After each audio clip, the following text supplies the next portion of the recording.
Hello students, welcome to RS Group of Schools. I am Gaurav Sharma, your computer teacher. Today we are going to discuss about the topic Advanced HTML Programming. आज हम आपको Advanced HTML Programming के बारे में बताने जा रहे हैं। अभी तक हम लोगों ने लास्ट चैप्टर में HTML प्रोग्रामिंग के बारे में पढ़ा है, उसकी बेसिक्स, उसकी HTML की हिस्ट्री, उसकी थ्योरी जो भी है, ठीक है, और उसकी प्रोग्रामिंग में कौन कौन से टैग्स का हम यूज़ करते हैं, कौन कौन से एलिमेंट्स का यूज़ होता है, उनके अंदर जो एट्रीब्यूट्स आते थे उनके बारे में हमने डिस्कस किया, ठीक है। तो उनका आपने लाइव डिमॉन्स्ट्रेशन भी वहाँ पर देखा, पेजेस को हमने रन करके भी देखा कि किस तरीके से कौन सा प्रोग्राम हम टाइप करते हैं तो क्या उसका आउटपुट निकल करके आता है, ठीक है। तो वो हमारा HTML प्रोग्रामिंग का एक पार्ट था। यहाँ पर हम एडवांस HTML प्रोग्रामिंग में आएंगे जब हम अपने HTML के जो हमारा वेबसाइट का वेब पेज है उसको HTML में एडवांस प्रोग्रामिंग किस तरीके से उसमें कर सकते हैं। कुछ ऐसे टैग्स जो अभी तक हम लोगों ने बेसिक HTML प्रोग्रामिंग में नहीं पढ़े थे उनके बारे में यहाँ पर हम डिस्कस करेंगे। तो उनसे क्या होगा, हमारा जो HTML का पेज, जो हमारा वेबसाइट का वेब पेज ड्रॉ होकर के आ रहा है वो थोड़ा सा अट्रैक्टिव और चेंज हो जाएगा, ठीक है। पहले की अपेक्षा उसमें बहुत सारे नए हम चेंजेस कर पाएंगे, ठीक है। तो यहाँ पर हम सबसे पहले एडवांस HTML प्रोग्रामिंग जो हमारा टर्म है उसमें हम सबसे पहले जो बात करने जा रहे हैं वो logical and physical text style की बात करेंगे। ये हमारा इसका एक टॉपिक है एडवांस HTML प्रोग्रामिंग का, जिसमें कि आपको बताया जा रहा है कि जो हमारा टेक्स्ट है उसमें लॉजिकल और फिजिकल स्टाइल किस तरीके से हम क्रिएट कर सकते हैं। तो यहाँ पर आपको दो स्टाइल्स बताई जाएंगी, एक लॉजिकल टेक्स्ट स्टाइल और एक फिजिकल टेक्स्ट स्टाइल। तो दोनों में क्या डिफरेंस है उसके बारे में हम डिस्कस करेंगे और इनका यूज किस तरीके से करते हैं, इनके जो पार्ट्स होंगे उनको कैसे यूज करते हैं उनके बारे में हम डिस्कस करते हैं। तो सबसे पहले हम देखते हैं लॉजिकल टेक्स्ट स्टाइल में क्या क्या चीजें आती हैं। देखिए यहाँ पर हम लोग सबसे पहले लॉजिकल टेक्स्ट स्टाइल की बात कर रहे हैं। इसमें आपको ये बताया जाएगा कि जैसे कि मान लीजिए कुछ ब्राउजर्स, हम जो भी हम HTML का पेज बनाते हैं उसको हम अलग अलग डिफरेंट काइंड के ब्राउजर्स पे रन करा सकते हैं, ठीक है। तो अब जो ब्राउजर होते हैं उनकी अपनी अपनी कुछ पर्टिकुलर स्टाइल्स होती हैं किसी टेक्स्ट को शो करने की, ठीक।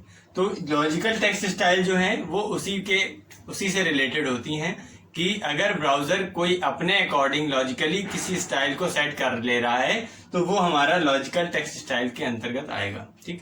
जैसे कि ये कुछ एग्जांपल्स यहाँ पर दिए गए हैं जिनका हम यूज अपने प्रोग्राम में करेंगे, ठीक है। तो किस तरीके से यहाँ पर अब कुछ एग्जांपल्स हैं, इनके अलावा भी कुछ एग्जांपल्स हैं, उन सभी को हम प्रोग्राम में यूज करके भी देखेंगे। पहले हम इनका बेसिक यहाँ पर जानते हैं कि किस तरीके से इनका यूज हमें करना है। जैसे कि यहाँ पर EM टैग है, EM टैग है हमारा एम्फेसाइजिंग टेक्स्ट। जैसे कि अगर हमने कोई एक टेक्स्ट यहाँ पर लिखा, अगर बहुत सारे टेक्स्ट या कोई हमने एक मैटर लिखा हुआ, कोई पैराग्राफ लिखा है, उसमें किसी एक पर्टिकुलर टेक्स्ट को हम कुछ अलग हाईलाइट कराना चाहते हैं तो ऐसी जगहों पर हम लोग इन सारे एग्जांपल्स को यूज करेंगे।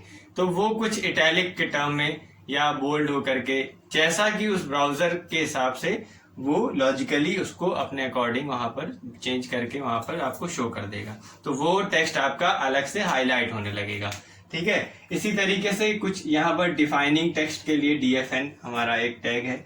CITE यहाँ पर साइट दिया हुआ है जो कि हमारे जैसे कोई बुक्स हम अगर राइट कर रहे हैं, कोई बुक लिख रहे हैं या कोई फिल्म है, उसके लिए टाइटल्स स्टार्टिंग में आपने देखा आते हैं। तो वो अगर उसका टाइटल आप वहां पर डिफाइन करना चाहते हैं कि कुछ अलग स्टाइल में, तो आप वहां पर साइट CITE टैग वहां पर लिखेंगे इस टैग के अंदर, ठीक है। दोनों साइड ओपनिंग क्लोज टैग इसका रहेगा, उसके अंदर जो भी हम टाइटल लिख देंगे वो एक अलग स्टाइल में वहां पर प्रिंट होकर के आएगा, ठीक है।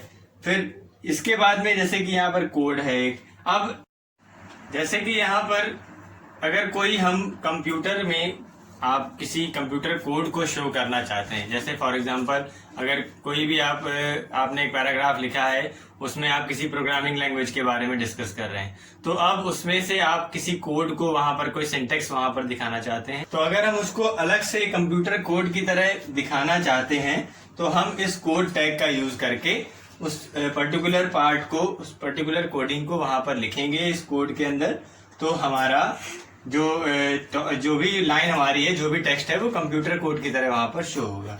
ठीक है। अब यहाँ पर एक है केबीडी, मतलब कीबोर्ड एंट्री। ठीक, जैसा हम लोग कीबोर्ड से किसी चीज को टाइप करते हैं तो जैसा टाइपिंग वहां पर होकर के आती है, तो अब यहाँ पर भी कुछ आएगा, लेकिन लॉजिकल टेक्स्ट स्टाइल है, तो आप ब्राउजर के अकॉर्डिंग ये इसको सेट करेगा। ब्राउजर अपने अकॉर्डिंग वहां पर जो भी कीबोर्ड स्टाइल उसमें होगी वो उसको वहां पर शो कराएगा। तो ये सारी चीजें आपको यहाँ पर डिस्कस तो हमने करी हैं, लेकिन इनको अगर अच्छी तरीके से आपको समझना है तो इनका डिमॉन्स्ट्रेशन आपको देखना पड़ेगा, जो कि हम आपको नेक्स्ट वीडियो में बताएंगे। ठीक है। तो अब इनमें से कुछ 2-4 और भी हैं, वो भी हम जब इसका डिमॉन्स्ट्रेशन आपको देंगे तब हम वहां पर उन सभी के बारे में आपसे डिस्कशन करेंगे। तो आज हमने यहाँ पर EM, DFN, साइट, कोड और KBD, इन सभी का यहाँ पर डिस्कशन किया है। अब इनके बचे हुए पार्ट को और इनका जो लाइव डिमॉन्स्ट्रेशन है वो हम लोग नेक्स्ट वीडियो में देखेंगे।